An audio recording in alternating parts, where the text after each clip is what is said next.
early days, it was Europeans. There's upwards of 50, 60,000 people on those hillsides at those races. The guys are racing in like shirts like I have on, lumberjack shirts and leather pants and aviator goggles. These are like tough dudes on these bikes racing, and that's how it started.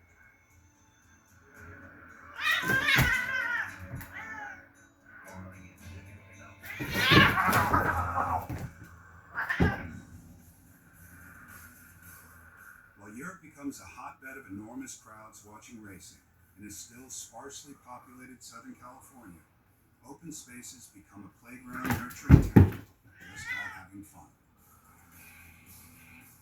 Southern California was very different back in the 70s. There was a lot of open space, almost anywhere. You could ride your bike from your backyard miles and miles through trails. Right across the street, I could ride for 500 miles